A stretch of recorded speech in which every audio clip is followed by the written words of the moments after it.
It's without a doubt, like, overwhelmingly acknowledged as the worst video game ever. I saw some screenshots of it, and it's pretty terrible. Sense, yeah. Whoa, that sucks. And they obviously just made too many because people like the movie, but not the game. That sucks.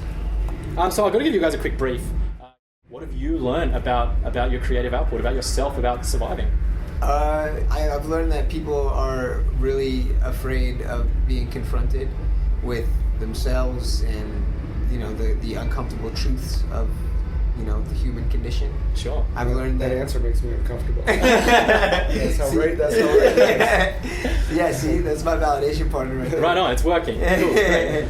I mean, it's true, man. I mean, writing a record, like the one we did, and then releasing it the way we did, and the things that were said, and I've quickly really kind of smoked out a lot of the bullshit that it's kind of almost like the irony is almost laughable. You know what I'm saying? You write a record about all these things that you abhor, and it only highlights and elucidates them even more. Right, sure. That's kind of what I've learned. A brief synopsis of that would just be understanding that you have a choice. And for me, instead of trying to walk all these very fine lines and try to make sure that I don't hyper offend this person or this person, I just don't really give a fuck anymore. And I have found that making sure that I'm the most honest with myself is who I am as an artist, as well as a human being in all of this madness and chaos, is the best that I can do.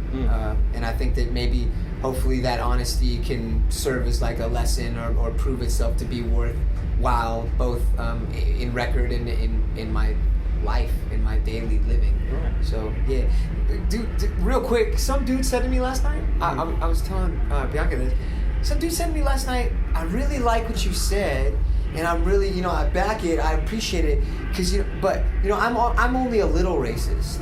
You know what I'm saying? And I was like, I was like, wait a minute, and I thought he was joking. I'm like, but even that is a joke after what I say and who I am. I'm like, I don't know, man. You don't know me well enough to be saying that. So I was like, what did you say? And he was like, I'm just a little bit racist. It's a little. I'm like, all right, dude, this isn't even the root of this argument that we're going to inevitably have is so much deeper than the time we have right now. You should just really, really abandon that shit that you're talking about right now. That racist shit, that gray area of racism that you live in is fucking non-existent. You're a fucking racist.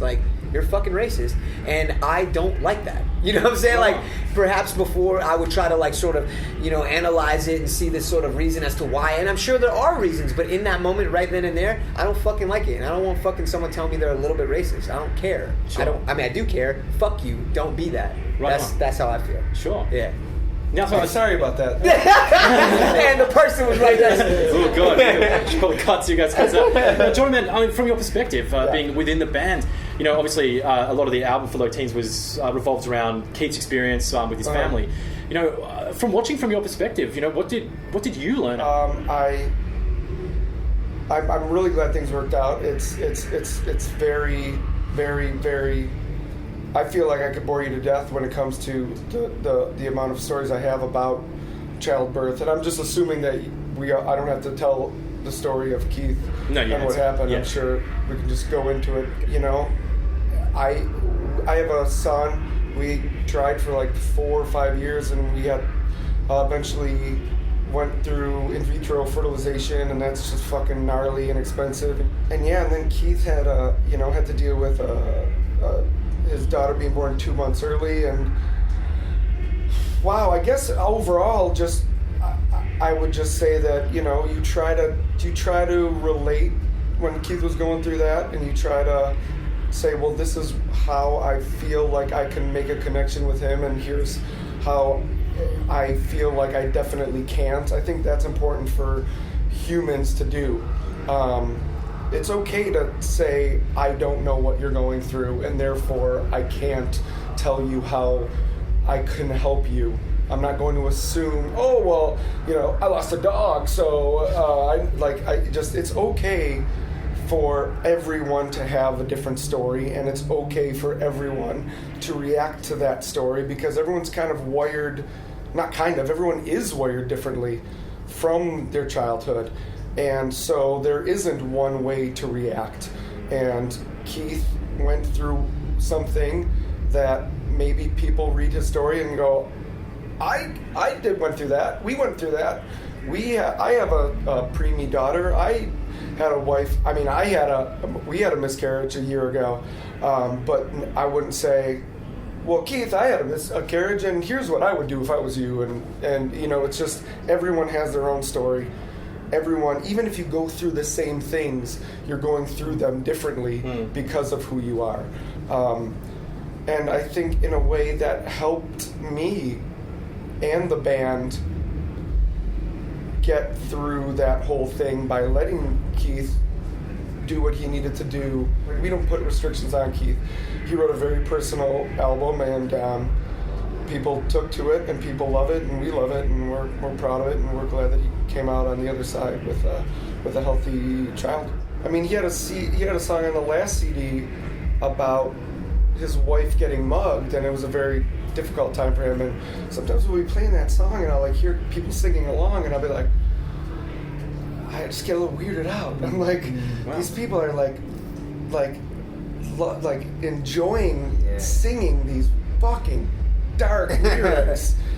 But you know what? Maybe they had someone who did go through the same thing, and maybe they did read the lyrics and it did help them. So I'm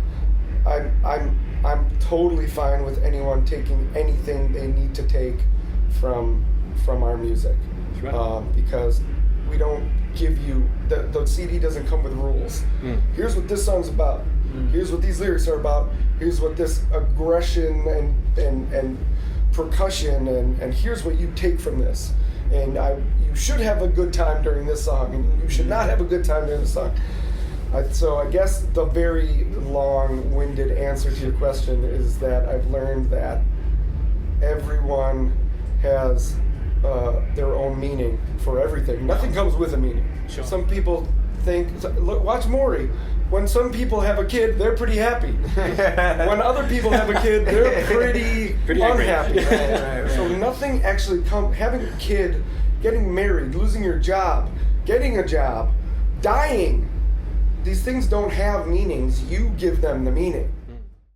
Anything been brought up in the album that you weren't aware of at the time when you were making it? A theme, or maybe something along the lines of a motif that you put in there that you weren't aware, but the fans have picked up and gone, hey dude, by the way, you say this a lot in the album. That's a good question. Someone thought something rather antithetical to what I did mean, which I thought was really curious to me, and I didn't know how I could better explain myself. And there was a moment where which I don't often do, and it's not arrogant, I just don't take time to go like, oh, I should have done this differently. I was thinking about why this person thought I meant something completely diametric to what I was actually saying.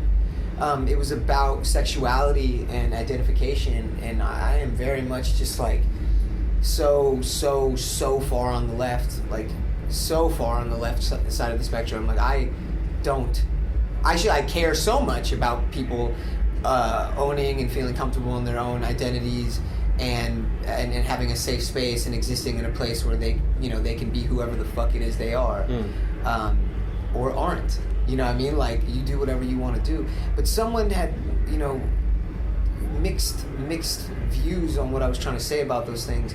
And I found that to be kind of peculiar and made me question. And it was confronting for me, right? Which is what I'm always doing to other people. So The mirror was held up to me. How'd it feel? Yeah, it was good. I like it. Yeah, nice. I liked it. Yeah, I like feeling uncomfortable. I love that shit. Right on. Yeah. And so, Jordan, man, same question to you. A few months now after Low Teens kind of had some time to resonate and find its footing, is anything brought up that you weren't necessarily aware of because you were so close to the project? I think our band, this record, on the last one, From Parts Unknown, I was still very like, we don't belong in whatever scene we're in. Like, straight up, I think we're too old. Bands don't make 7 CDs. Hardcore bands don't tour 9 months out of the year when they're in their 30s. We're the old guys at the high school party, and we're about to get kicked out any day now, any minute now. And so I was very insecure about the writing process of From Parts Unknown, and I was trying to say like, no, fuck you. I am as angry as I was when I helped write Hot Damn. I am as aggressive, and I have that same fire.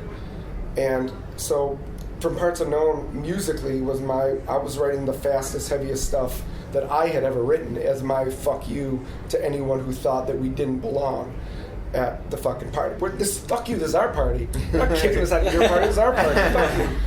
And so, luckily, people liked that record. And so with this record, like I remember, I live in California, but we write in Buffalo. And so I just kind of live in my parents' couch whenever I go back to write. And then we recorded in Massachusetts with Kurt. And I just remember before leaving, like my mom was like, "Oh yeah, are you excited?" I was like, "No." I was like, "I think," because I liked it, but I liked it less than I normally like a record going into it. But looking back, I did like it. I was just insecure and scared. This record cycle, instead of a feeling of we need to adapt to what's going around, I'm just like, holy shit, we kind of can do what we want now. And we can lose me. I'm not saying we. Like I don't want to put it on them. I don't want to place my emotions into the other guys. But this time around, I was like, okay, I'm secure now. Instead of adapting to our surroundings are going to have to adapt to us, which is exactly how we thought for like the first 10, 15 years of the band. It was only around From Parts Unknown, maybe X Lives, where people were saying like, these guys are still a band? Ooh, better tell my grandpa. That was actually a good burn I read online. That was good. So once you start feeling old, it's like, fuck, we have to adapt. And then for about a year or two, it's like, fuck, how do we adapt? And then I was like, wait a minute. We make them adapt. That's how it always worked. And that's how it needs to go back to being. And so when we wrote Low Teens, it wasn't like, it never was, hey, what's popular right now, ever, but it was extra not what's popular right now, like more so than ever before when we wrote Low Teens. I mean, Andy came with that first riff on the first song, and we're just like, fuck yeah. That sounds like nothing we've ever recorded. I love it. Yeah. Maybe kids will like it. Maybe it'll scare kids. Hopefully it scares kids. We don't care.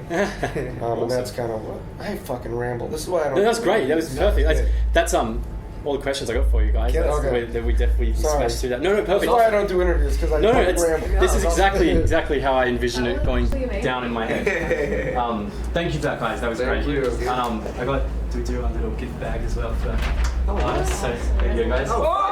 This is why I do interviews. Yeah. So literally, it's all you need for surviving the heat wave you're about to go through in Australia. Hell yeah. I'm sorry, there's nothing sexy or exciting in there. No. Dude, black socks? Yeah. Hella sexy. 3 pairs, man. I can get sexy with lube.